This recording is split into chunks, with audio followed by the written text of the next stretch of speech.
Azimio la Umoja Coalition admits Fred Matiang'i, Peter Munya and Lenny Kivuitu as coalition members in the latest bid to push a united front ahead of the 2027 general poll. What if the fastest path to justice is outside the courtroom? That's the question tonight as Chief Justice urges Kenyans to embrace mediation and arbitration. Or alternative dispute resolution, if you like. Trevor, what do we have in the business later on? One of nature's greatest spectacle is underway as the annual wildebeest migration is almost beginning as they make their journey from Serengeti in Tanzania to Kenya's Masai Mara. What's coming up in sports, Tom? Well, the last time Kenya Harambee Starlets were in AFCON was way back in 2016. Tonight, the Starlets play Algeria. If they win, they come back home with 3 points. That and much more coming up, but first, the highlights.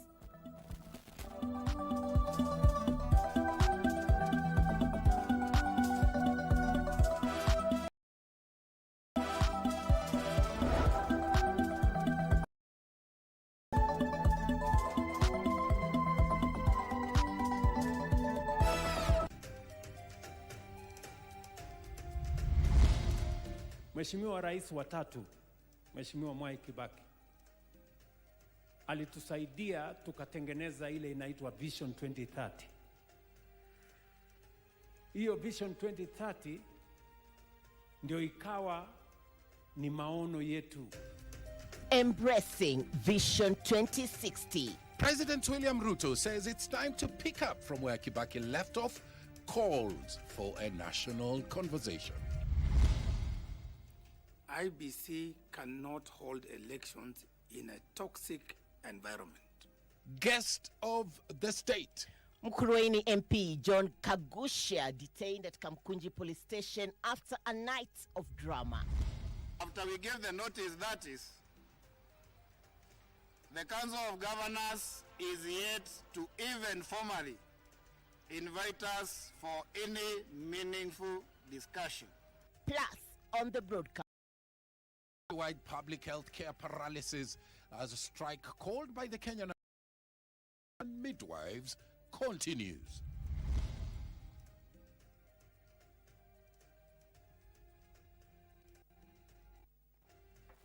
From wherever you're watching, thank you so much for joining us. My name is Mboya. I am Muchuma Irene. Thank you for your time. Our socials at KBC Channel 1. Our sign language expert tonight is Lensa Odingo. Now, we begin with our lead story tonight. President William Ruto says that it is time for the country to take off from where the late President Mwai Kibaki left with Vision 2030.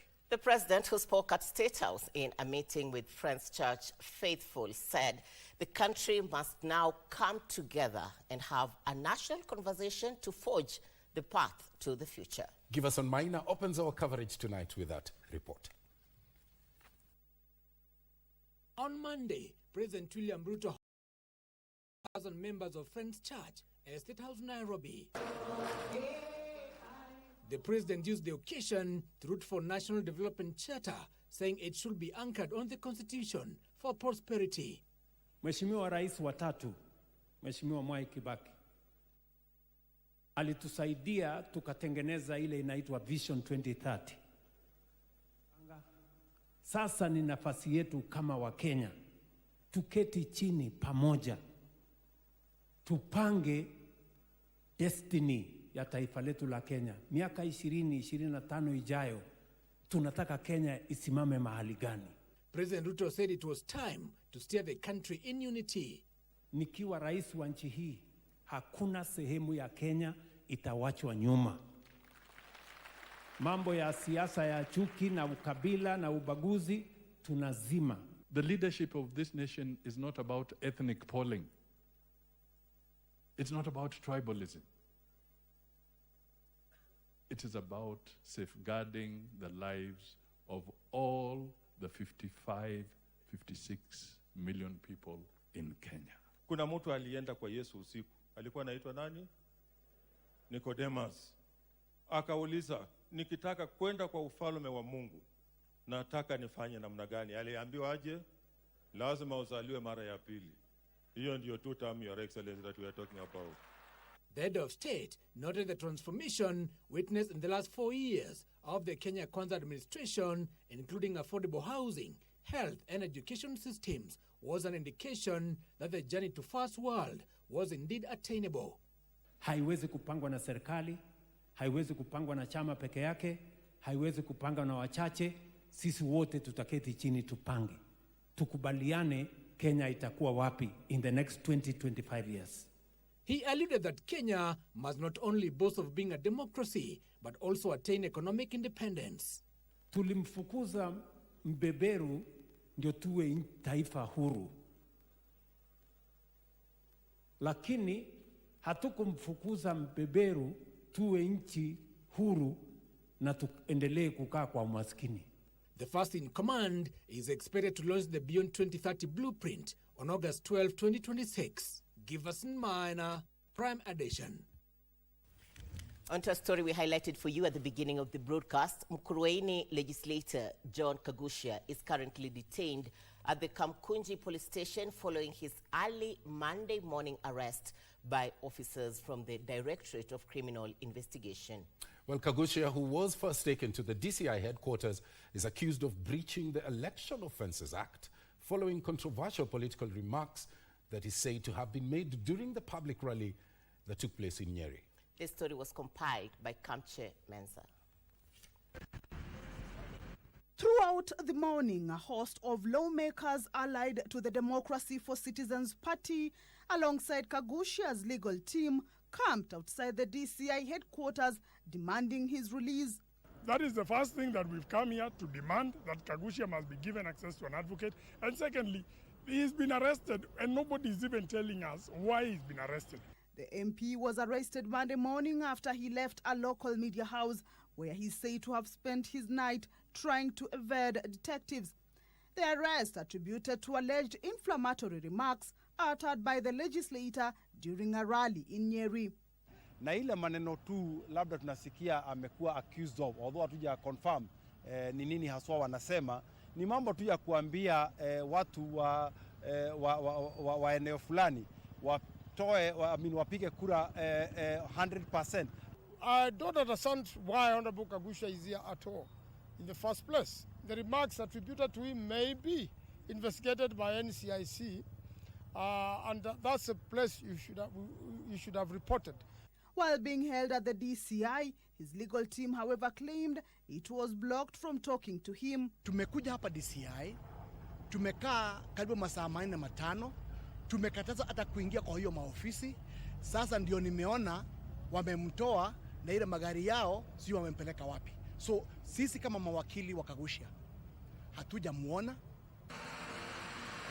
And after hours of questioning at Kiambu Road, the Mukurwe-ini legislator was moved and booked at Kamukunji police station. His lawyers claiming the charge documents indicate that the accused breached Section 10(3)(a) of the Election Offences Act, which they termed far-fetched. Because the best of my ability and knowledge and remembrance is that there is no election that is going on. So how can they say that our client has breached Section 10, subsection 3 of the Election Act, which only applies during the time of the election? And how did he breach it? We need justice. We need Honorable Kagusha released on bond or even on free bond, allowed to go home. As and when they finish the investigation, they can have him back. He's a lawyer himself. According to the lawyers, the remarks he made ought to be addressed by the National Cohesion and Integration Commission and not DCI. They maintain that the MP should be arraigned in court or released, vowing to challenge the detention. Kamchemenza for Prime.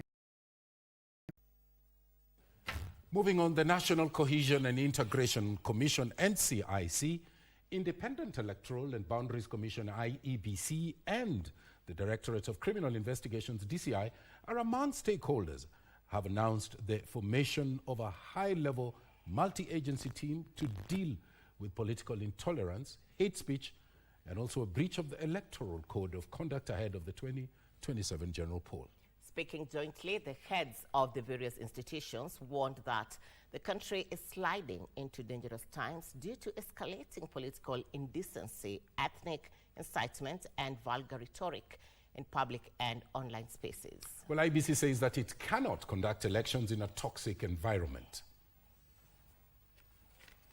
A year to the 2027 general elections, constitutional bodies involved in the electoral process are raising concerns over what they are terming as Kenya sliding into a politically charged season. Our public spaces and digital platforms alike are awash with hate speech, ethnic contempt, vulgar language, and unprintable political intolerance. Subsequently, the National Cohesion and Integration Commission, Independent Electoral and Boundaries Commission, Directorate of Criminal Investigations, Office of the Registrar of Political Parties, Communication Authority, and the Office of the Director of Public Prosecution, among others, have formed a multi-agency team to set clear accountability frameworks in taming hate speech, ethnic profiling, and assault on human dignity. The Code of Conduct. We are going to see the 2027 general elections. Some of the people you are seeing campaigning here will not see the parrot. They are not going to be the parrot because they will be disqualified because of inciting Kenyans. IEBC chairperson Erastus Ethekon said the commission will later in August 2026 gazette the official election period for 2027, but insisted that credible polls cannot happen in a toxic environment. IEBC cannot hold elections in an environment where that is full of incitement, division, violence, chaos, anarchy. DCI Director Muhammad Amin, on his part, said the DCI's mandate is to ensure the country is safe and secure to hold free and fair elections. Politicians engaged in making those reckless utterances, be it in the public rallies, be it in the digital platforms. Their time is up, and it is not going to be business as usual. This even as he dismissed claims by a section of the political class that they were getting intelligence reports, saying the DCI is bound by the Leadership and Integrity Act. And on remarks allegedly made by Gachagua and Duale separately, our officers of the National Police Service are professional officers who execute their duties professionally, diligently, and with utmost discipline. So let us not purport that you are receiving information from members of the security services. That is a big lie. the new multi-agency team will focus on strict and impartial enforcement of laws, monitoring of political utterances, and civic education ahead of 2027. Let's be very candid. It's a process. Because like you've heard, we investigate, we recommend, we push the case to the office of the DPP. And then by the time the case is going to the judiciary, how long is that? As long as the case can take. Yusufar reporting for Prime Edition. 12 minutes past the top of the hour, we are taking our first break here on Prime Edition. But coming up, Health Union Caucus is accusing county governments of failing them. This as the nurses strike enters week 2. Plus 1,000 youth in Laikipia to benefit from the on-the-job experience Nyota program. All that coming up. You stay with us. We'll be back shortly.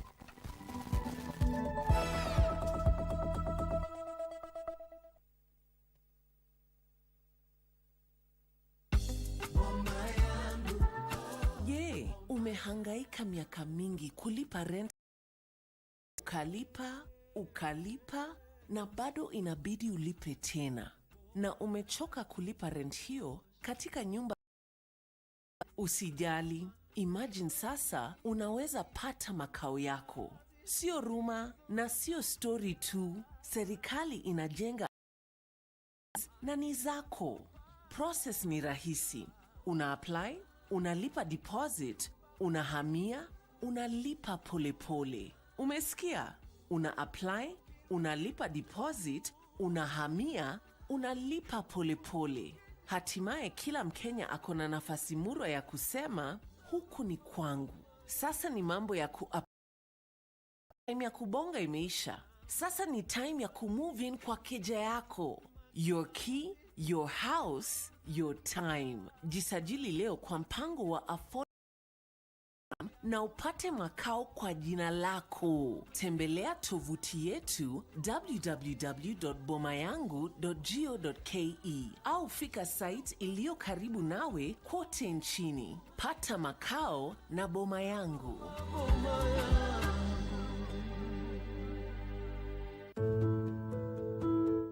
Many workers access their retirement benefits when switching jobs, unaware of the impact it has on their future. Taking out your retirement savings too soon reduces the income you will have when you retire, leaving your future less secure. Have you thought about the lifestyle or income you want to retire with?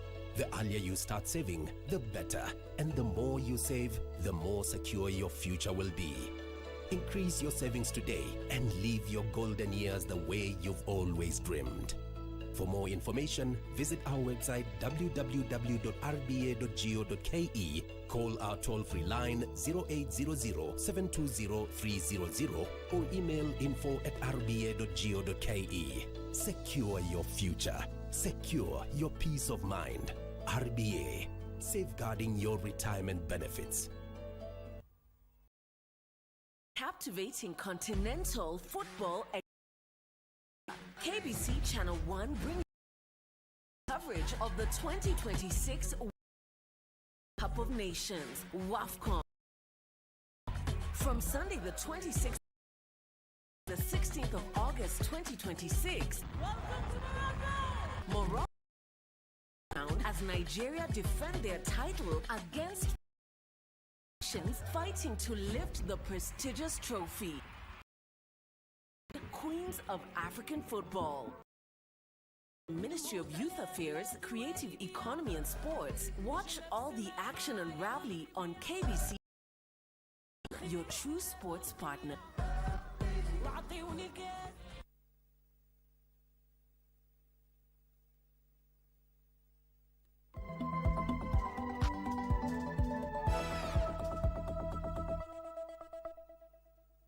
Welcome back to Prime Edition, our socials. At KBC Channel 1 on X, Facebook, and YouTube. Speak to us. Let us know what some of your thoughts are on the stories that we are covering for you tonight. At the tail end, if we get a moment or two, we will sample some of those views. And to that Health Watch bit.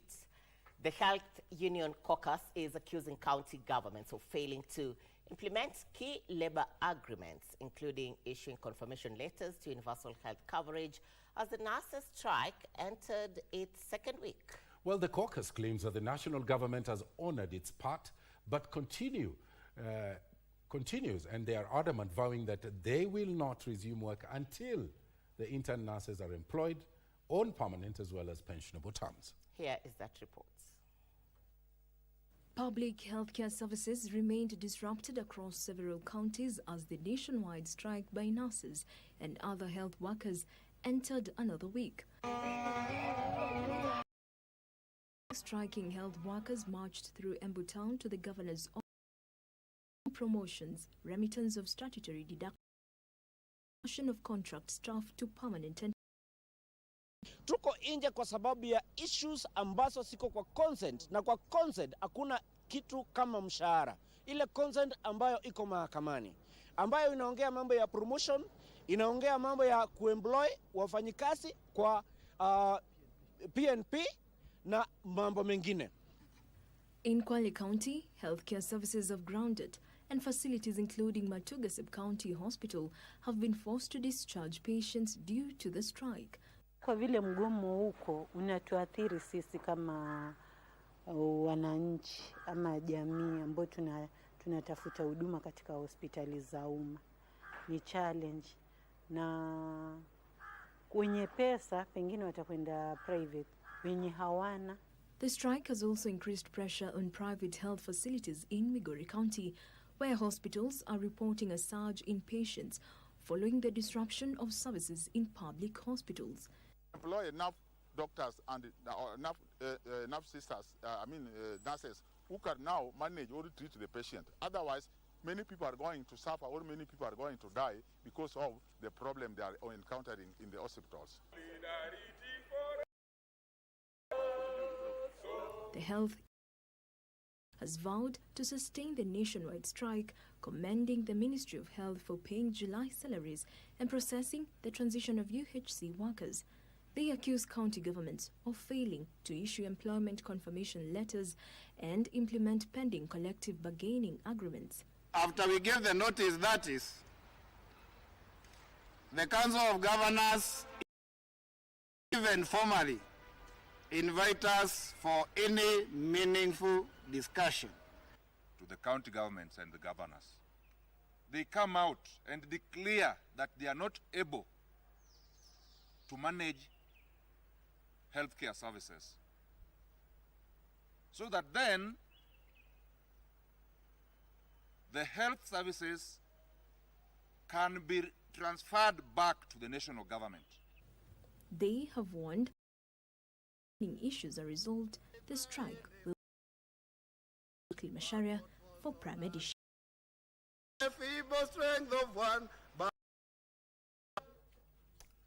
On to Political Watch now. The Azimio la Umoja One Kenya coalition has resolved to admit Jubilee Party Deputy Party Leader, Fred Matiang'i, PNU's Peter Munya, and DEP's Lenny Kivuti as members of the council in the coalition's latest bid to push a united front before the 2027 general election. In a meeting chaired by the coalition's leader, Kalonzo Musyoka, the outfit has also reached out to Eugene Wamalwa of DAP Kenya to be readmitted, while former Attorney General Justin Muturi and Mwangaza will be fresh entrants into the coalition. President Rigathi Gachagua and PLP party leader Martha Karua in the coalition remains hanging, as a statement says that Kalonzo has been mandated to reach out to them. Kalonzo has also been mandated to reach out to the Linda Mwananchi team once they have fully a registered party.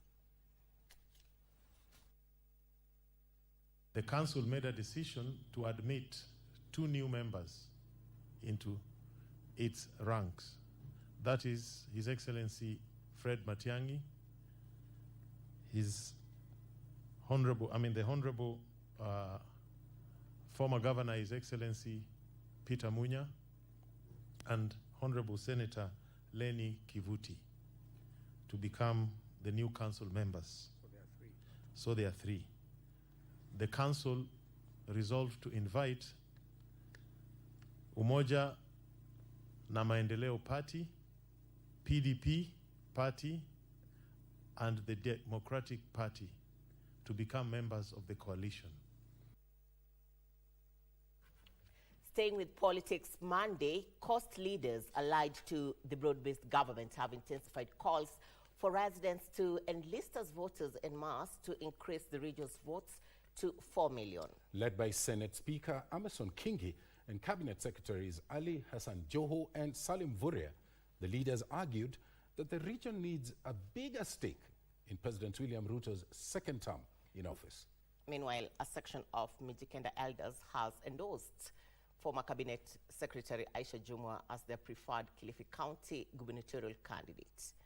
This story was compiled by Gishuke Washira. The Coastal Political Kenya Kwanza Alliance sustained their push to boost the coast region's vote bloc by rallying residents to apply for identity cards and register as voters. The leaders, while engaging Kilifi residents in Vipingo grounds, said their aim is to increase the region's stake in President Ruto's re-election bid. Siri kubwa ni sisi sote tujiandikishe tuchukue kura. Bila kura hawezi kumweka yule naye. Wale ambao wamechukia William Ruto hawana shida na Ruto, wako na shida na sisi kwamba Ruto ametushika mkono. Ndiyo maana nataka niwaombe, vita hivi ni vyetu bwana. Kwanza, kama wewe uko Kilifi hii, hakikisha uko na kitambulisho kwanza. Pili, hakikisha umepata kura. To boost the registration move, the leaders have called for a live capture machine that will process ID cards in real time. The leaders have been going around the 6 coastal counties, holding consultative meetings with opinion leaders and the residents, rallying the region behind President William Ruto. Hii ujeuri tunapewa na huyu jamaa kwanza, huyu mmoja huyu wa kwamba wanakura milioni 4. hii Kilifi na Pwani nzima ikishikana ikiandikisha hizo kura zote, hata sisi hiyo milioni 4 tutafikisha, si ndio? Sasa wakiwa na milioni 4 na sisi na 4, tutakutana hapo katikati, tuambie haya, msema mna 4, sisi tumefikisha 4 na kama nyinyi na zaidi. Hiyo serikali tutaipanga ama tutaipanga? Nataka niwaulize Kilifi South kwa heshima kubwa, mtatembea na sisi safari hii? Mtatembea sisi sawia sawia, sambamba sambamba, kama ni noma noma? Kura Mpwani ifikapo Disemba imezidi, imekuwa nyingi. Sisi tutaanza mdahalo tofauti hapa. Hii 2027 hii kiti ya deputy president tutaitafuta, hatutangoja huko mbele. Manake kura zetu zitakuwa nyingi na zote zinaenda kwa Mheshimiwa Ruto. Meanwhile, the elders drawn from Jibana, Kambe, Ribe, Kauma, Rabai and Chonyi community support for former cabinet secretary Aisha Jumo's Kilifi gubernatorial bid in 2027. Na yale masaibu ambayo amepitia yametuliza, na ndio tumesimama kidete na yeye ya kwamba tutasimama na yeye kabisa pale aendapo. Nataka niwashukuru sana wazee hawa, ndugu zangu, wameona ni vyema wanitembelee hivi leo ili pia ni nini kilichofanyika kunisukuma mimi kuchukua uamuzi. Just days after the former cabinet secretary quit the UDA party in pursuit of the position. Yesho Kiwashira, Prime Edition.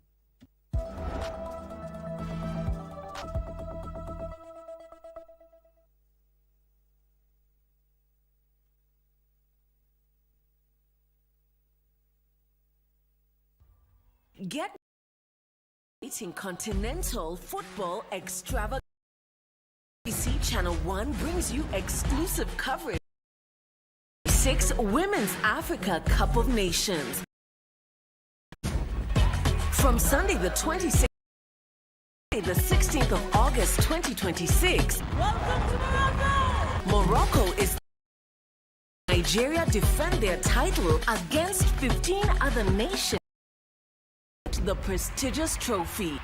Who will be of African football, courtesy of the Ministry of Economy and Sports. Watch all the action unraveling on KBC Channel 1, your true sport.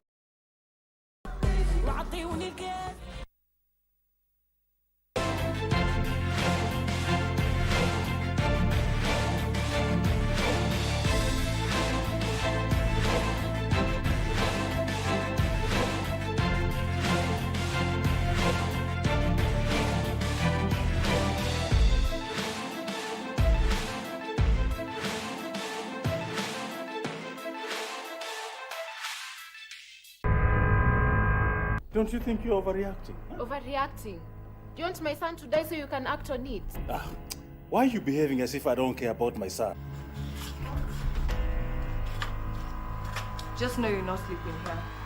Fine, I just want to talk, eh? What is this about? Damn, girl. Siko na attitude. Who did this? I mean, nilimpata tu hivi kama mzee. Tulia.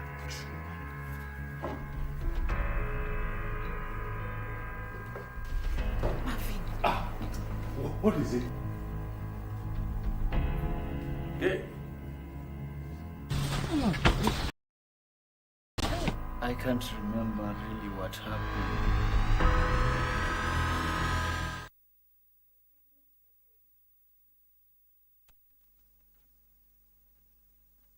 Welcome back, our socials. At KBC Channel 1 on X, Facebook, and YouTube. On to that story that was compiled by Kasichana Masha. 3 people have died on the spot, and 2 others are nursing injuries after the border that they were riding on collided with a 7-seater public service vehicle, commonly known as the Maruti, at a Kati area located in Machakos County.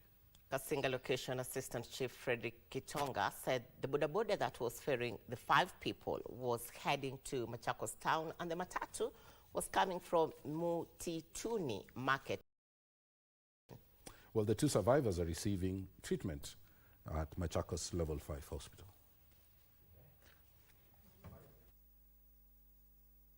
Ilikuwa ya malut na motorbike. Motorbike ambayo yenyewe ilikuwa imetoka upande ya mtituni kibeba watu 5. Hesabu mpaka motor rider. Na maluti ilikuwa inatoka pande ya Machakos town ikielekea mtituni. Wenye waliaga ni 3, 2 tumewahatari na ambulance. Waendeshaji wa bodaboda tunaomba wafuatilie sheria zote za barabarani. Ubeba abiria akuwe ni yule wa kawaida, abiria mmoja, alafu waangalie jinsi ya spidi wanaotumia katika barabara zote. Traffic wakuwe waangalifu sana kwa motorbikes, manake kama mtu anabeba watu 5, hiyo ni mbaya sana. Pia tunaomba hapa hii area ilikuwa iwekwe bumps, tunaomba pia Kenya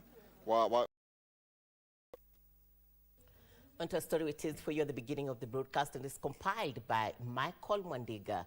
Chief Justice Martha Koome has urged Kenyans to embrace alternative dispute resolution, ADR, if you like, to back the judiciary's efforts in reducing backlogs in the courts. That's right. Speaking in Bomet County, where she opened an alternative justice system court, Koome said that a number of pending cases involving land as well as inheritance could be handled through the court. The CJ was, however, quick to point out that the ADR system would keep off any criminal matter.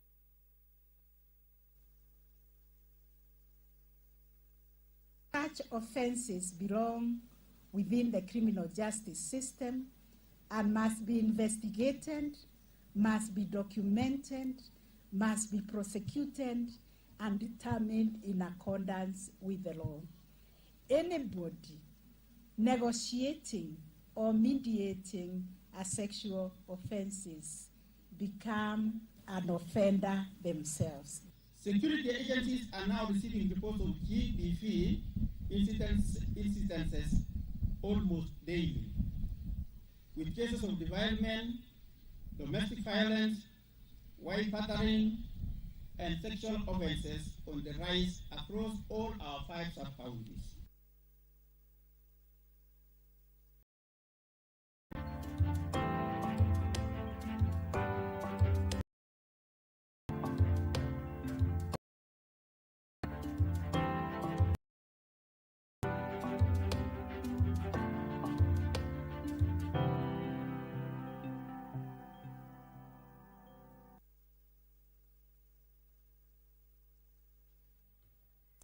Hello, good evening. We hope that you've had a wonderful day. My name is Trevor Ngendo. It's now time for business.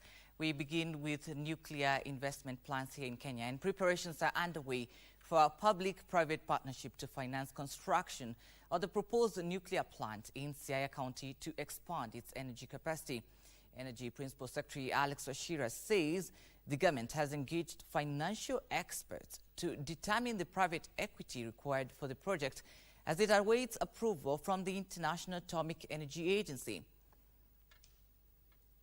Kenya and other African nations put 6 trillion shillings in investments in the adverse impact of climate change on energy production. African governments have been encouraged to develop an energy mix that will mitigate against low water levels at key hydro generation dams. Among sources that Kenya is considering diversifying to is nuclear energy. Look at China, Japan. Everybody does have. UAE recently does have nuclear power. Wachira says the public-private partnership model will be tapped to fund and operate nuclear energy facilities in Kenya. This is why we have a transaction advisor who will now be able to get to the nitty-gritties of how much do we bring from the private capital. Nuclear energy facilities require huge upfront costs to construct and operate. We must be able to embrace these emerging technologies. As has been said, the world is moving in that direction, and we cannot afford to be left behind. Benson Rioba reporting for Prime Edition. And on to that story that I mentioned earlier, millions of wildebeest are expected to cross the crocodile-infested Mara River this month as local tour guides in Tanzania begin mapping the wildebeest Great Migration Trek northward through the Serengeti National Park. Here is Regina Manyara with the details.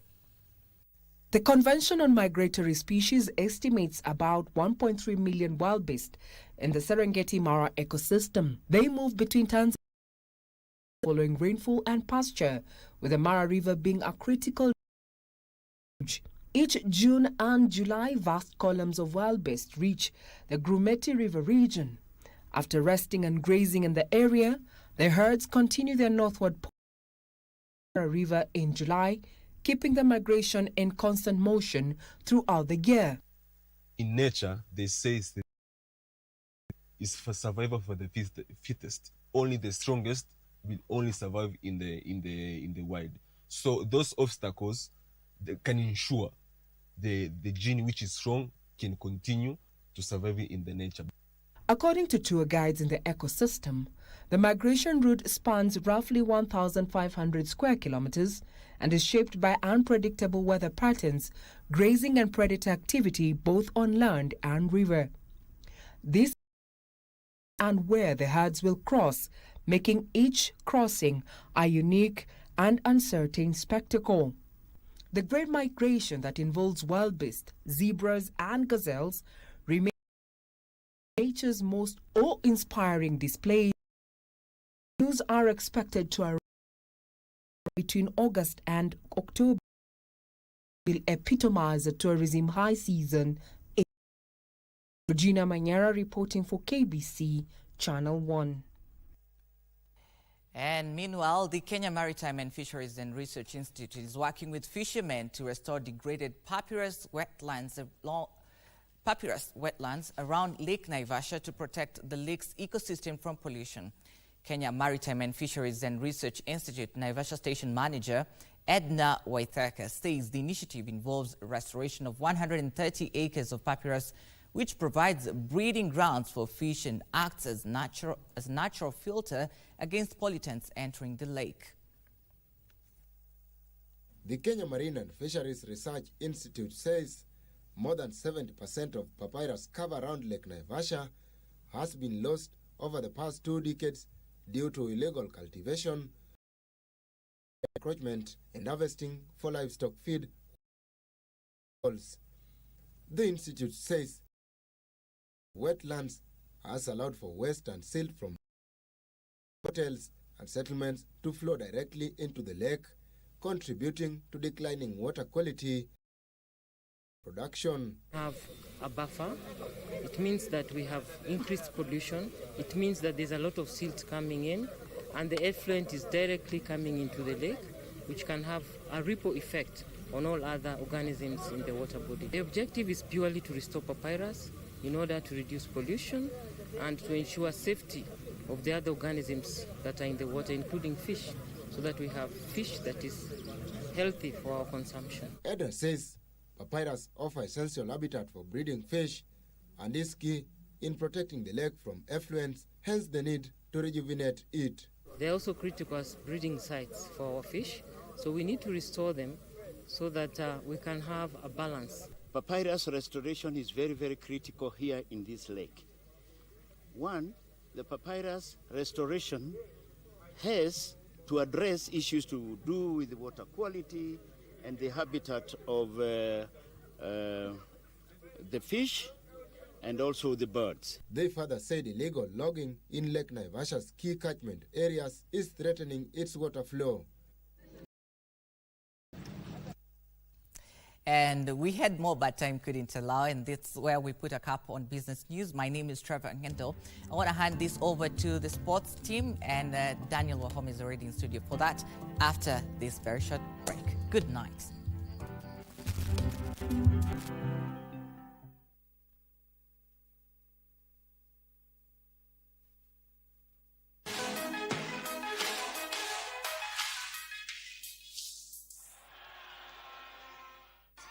Corner for Cabo Verde. Can they get a goal back and provide us with a little bit of excitement at the very end? There's the header, there's the goal. She didn't even know it had gone in. And that is fantastic. Scored by Olivia Kelly. Off the corner. A little touch and it flew past Fatoumata Carrentao. And Cabo Verde gets 2 goals in this game. There you go, she's facing her way, a little bit of a flick. She had to turn around to see that it actually was in the back of the net. Look at the speed in which it just whizzed past Karen Tao. And there's your second goal. We don't have to go to VAR for that. A magical moment there for the FC Slovako player based in Slovakia.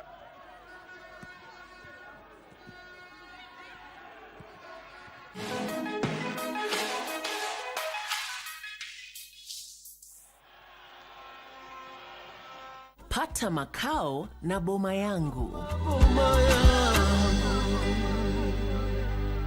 Nasema niko na kichaa. Kio kuchukua na kutoka. Bas. Chai imenisukuma. Kwa hivyo sasa nikupigie makofi kwa sababu kwenda kutembelea Mandi. Sio vile unafikiri. Na ukitaka unaweza mleta hapa aishi.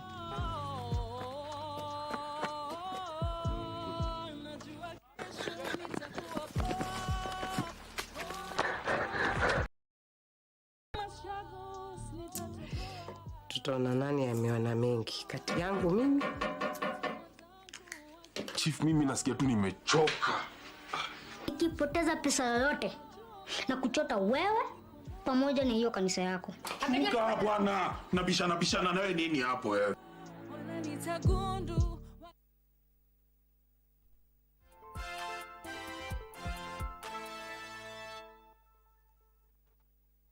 A very good evening to you. My name is Daniel Wahome and welcome to Prime Edition Sport.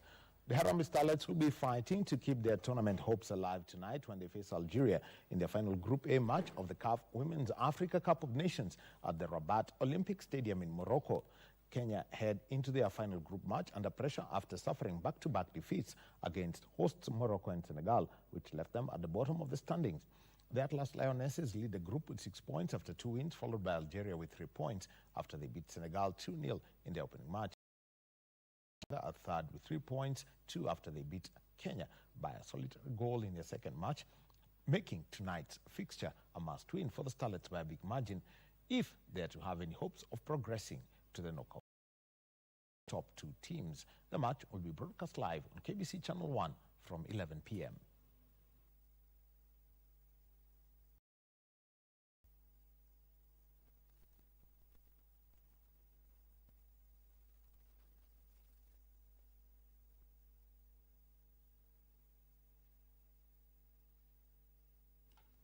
And Cameroon are virtually through to the 2026 CAF Women's Africa Cup of Nations quarterfinals after a hard-fought 1-0 victory over Ghana in their second Group D clash played last night in Casablanca. The indomitable Lionesses followed up last week's 2-1 win over Mali with another disciplined display courtesy of Maringa Manga, who scored from the penalty spot to continue her fine form with a third goal of the tournament. Meanwhile, Mali revived their campaign with a tense 3-2 victory over Cape Verde at the Larbi Zaouli Stadium to keep their quarterfinal hopes alive. The goal scorer. The left foot of Leia goes into the penalty box. There's a cluster of players. There's a chance for a stop. Is it good? It is a goal for Cabo Verde. History has been made. Look at the celebrations. Look at them jumping with joy. Magnificent. Evi Pereira. Bit of contact on the heel. Look at that ball there. Sanatu getting the ball back. There's the shot. They're coming in for the post. Goal for Mboya.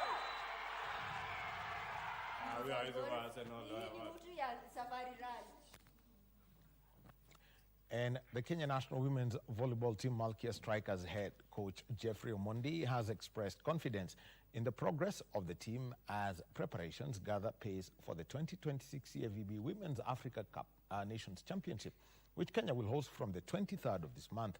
Speaking after the team's training session at the Kasarani Indoor Arena, Omondi said the players have shown great commitment and determination in training, given the technical bench confidence that the team will be ready to compete for top honors on home soil. The coach noted that hosting the Continental Championship presents a unique opportunity for the team to perform before their home fans and urged the players to remain focused as they fine-tune their preparations.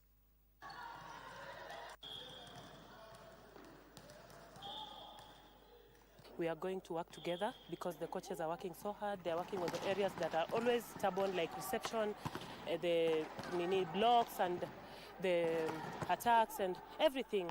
They are working so hard to see that we are improving each and every day, so that come the competition, kila kitu itakuwa imepolishiwa na itakuwa tu sasa prove to the world what we are African champions. Si rahisi, but we are aiming higher.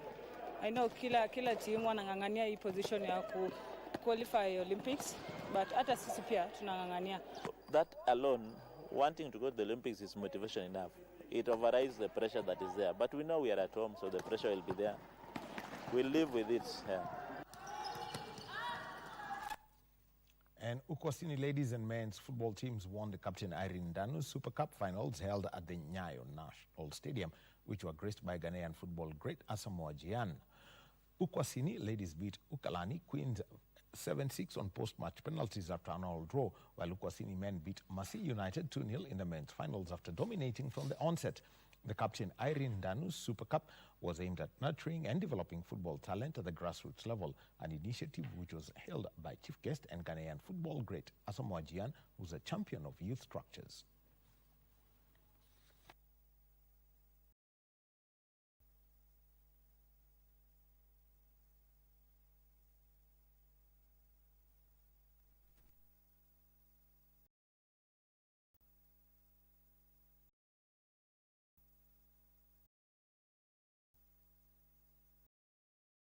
The talent that is on the ground, that we needed to put it on a platform, and a bigger platform at that, for it to be seen.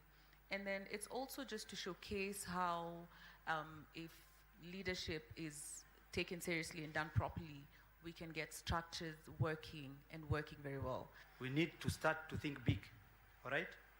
We are here today in Nyayo for grassroots in Machakos. It has changed a lot of lives, all right? So as a chairman, this is the first in the country with this magnitude, all right? We are going to select the best from this tournament, which is going to be sponsored by Captain.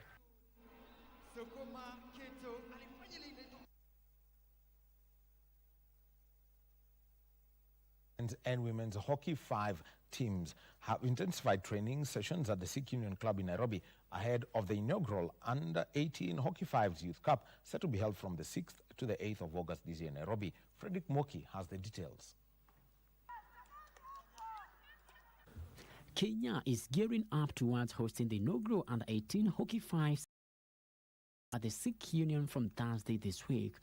The Kenyan teams intensified training seeking to make it in their historic Continental Championship. We have high expectations that we can qualify for the World Cup coming up in December. And we've been lucky as a country. The first time we also had the Hockey 5s qualifiers for the seniors. We qualified. So the 3-day tournament organized by the Africa Hockey Federation will be the first ever Youth Africa Cup to be played under the fast-paced Hockey 5s format. I'm not setting extremely high standards for them. I'm setting individual standards that they need to meet. And also as a team, there are things that we are targeting to achieve game after game after game. The Kenyan team will be seeking to show an exemplary performance during the African Championship in order to book a slot to feature in the World Cup, which is slated for this December. Reporting for Channel 1 Sports, my name is Frederick Mwoki.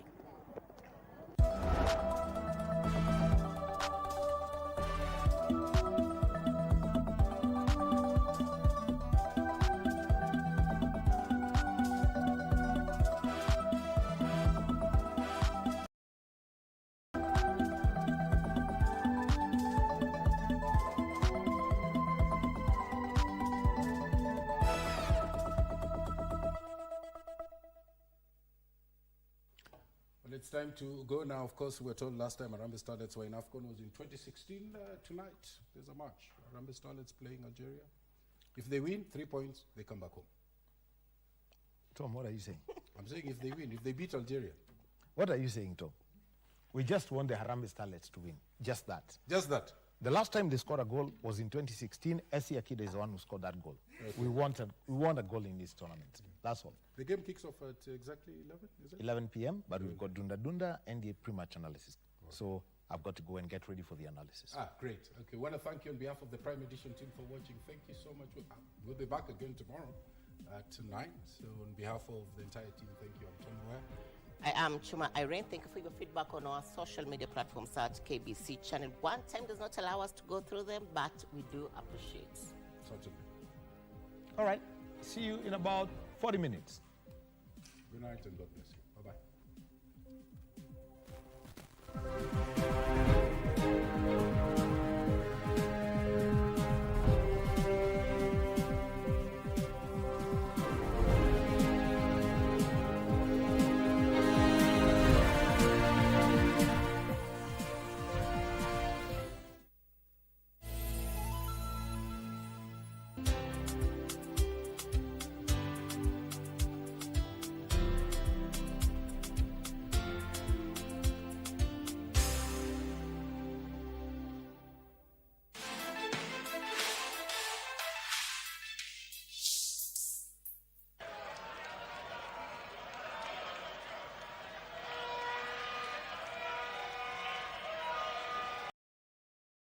To her right, to the keeper's left against Mali on Tuesday, and this time she goes left, but it's the same result. She finds the back of the net for the tournament, and the opening goal in this game take an early lead against Ghana.